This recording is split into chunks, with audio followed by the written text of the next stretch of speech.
We are now 4 days away from the college football playoff national championship. Indiana and Miami, the Hoosiers coming off that annihilation of the Oregon Ducks, where they beat them by almost 40 points. And they have since ballooned to an 8.5 point favorite in this game. The total is 48.5. Now, here's the key detail to know in case you don't know it yet. This game is being played at Hard Rock Stadium in Miami. Hurricanes playing in their backyard. Carson Beck trying to make this run as improbable as it seemed going into the tournament. Now they've got to take down the number one team in the country, the undefeated team. Miami's got to lean on that run game. They've got to use that pet pass rush, that Ruben Bain, and getting after the quarterback for sure. But Indiana's defense is just as incredible. So, Brad, I've been saying Indiana's a wagon.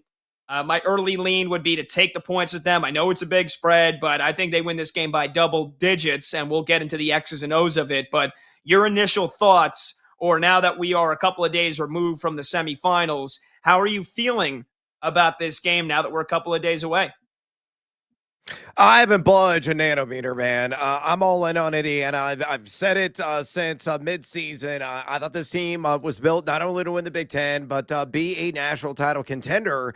And eventually that morphed into they're winning the whole damn thing. I mean, they are unstoppable. I think wagon is an appropriate description for this Hoosiers team. Kurt Signetti's been in the lab the last few days, cooking up all kinds of plays, schematics, offensively, defensively. There are zero weaknesses. They got number one overall pick in the NFL draft, future Raider, and Fernando Mendoza. They have supreme wide receivers. I have excellent running backs, and their defense.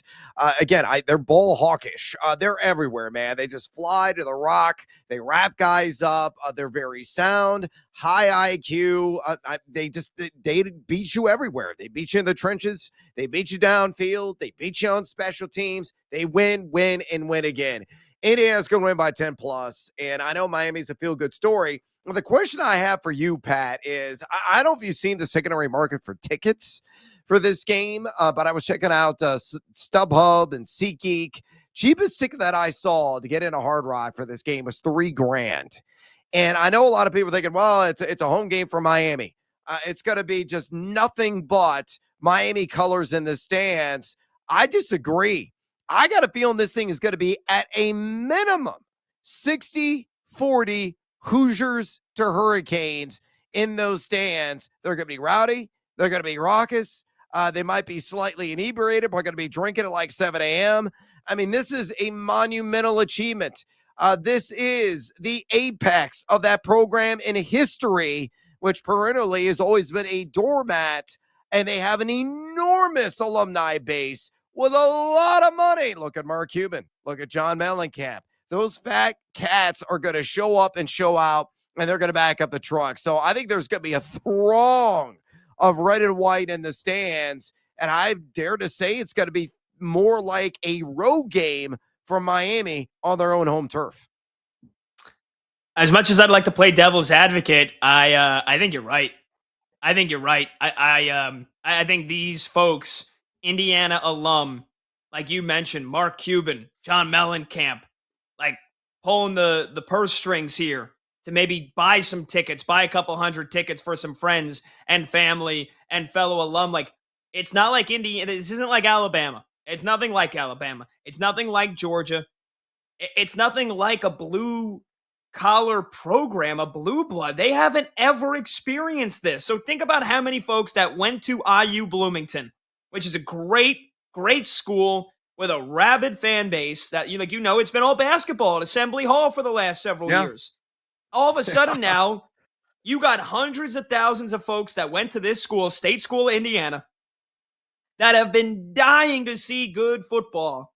And now they're undefeated, a massive favorite in the national championship. And, it's not a bad thing to get away for a weekend to Miami in the middle of January. Yeah, I agree with you, man. I agree with you. This is not to discourage, and this is not to discredit the Miami fan base, because they obviously have a bunch of thousands of folks that love this program that have been waiting for the U to come back.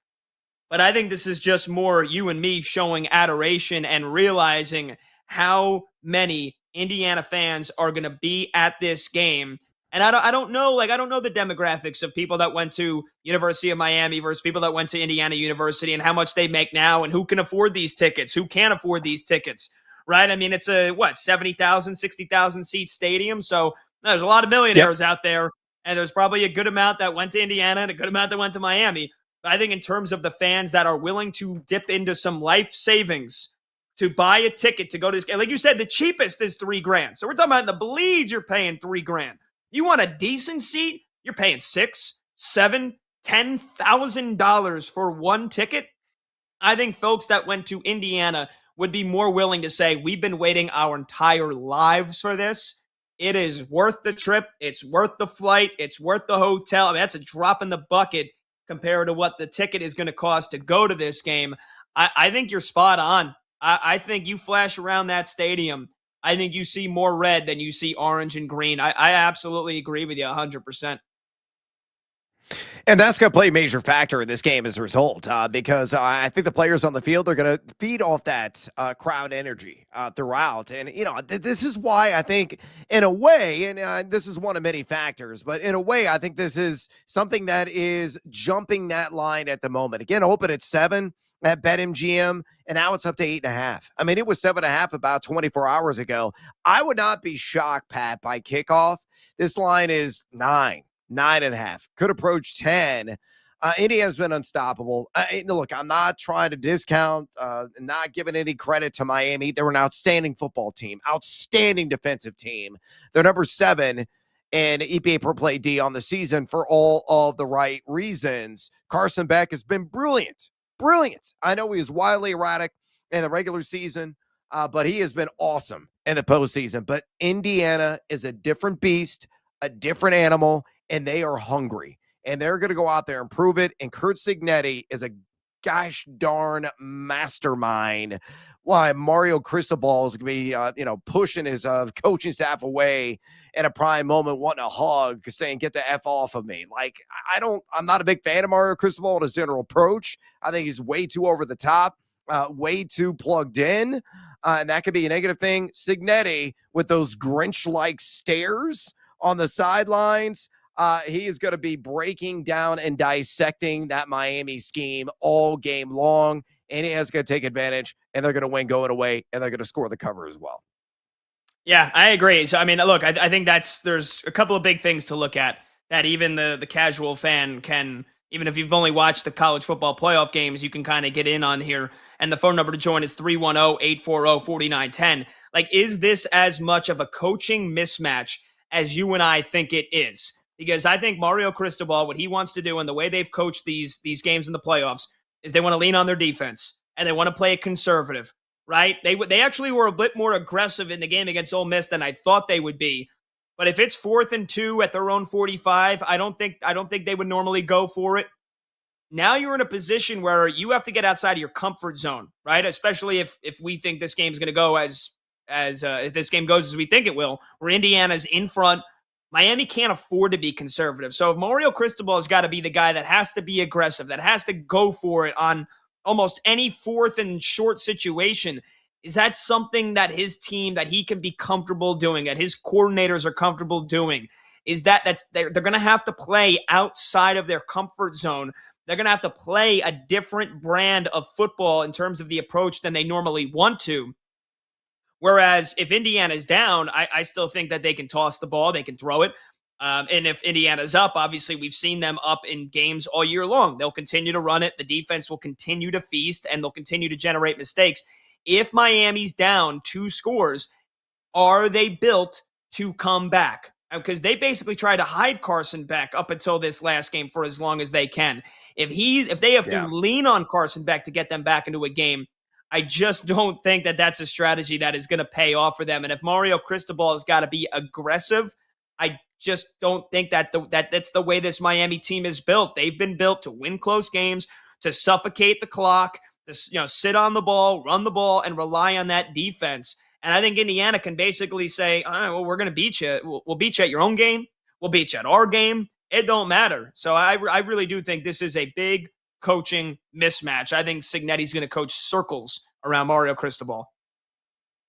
Yeah, and you speak the multi-dimensionality, right? And that's the biggest strength of Indiana. Again, you look whether with the eye test, you look at the advanced metrics, they just check every single box. I mean, they're elite everywhere. And that's the key here is like if Miami tries to throw this at them, Indiana's got to have an answer. They throw that at them, Indiana's still got to have a resounding answer. Some of the throws that Mendoza's made in this college football playoff have just been mind-blowing, man. Just frozen ropes, dimes, on the dot, on the nose, on the hands, pinpoint accurate. If you're a Raiders fan right now, you got to be salivating, right? Like your just mouth is watering. It is gushing at the possibilities of him coming in and possibly resurrecting an outstanding franchise. And that silver and black crew that have been so voracious, so hungry, so desperate to right this ship. He's the guy. He's the savior. Oh, he's going to descend from the heavens and bring you wins eventually. So I just can't wait to watch Fernando Mendoza in this situation. I know he's a bit of a cornball, bit of a cheesy guy with the post-game interviews, how he addresses the camera. He's got a feature in television. Very spiritual guy, and that's fine and dandy. Some people have a problem with that. I don't. It's a free country. Believe what you want to believe. But he's a guy that just goes out there and proves it every single down. And as good as that Miami defense is, they're not going to be able to hold him at bay. And that's the thing. Like, is there anything left that Fernando Mendoza has to prove that he hasn't proven?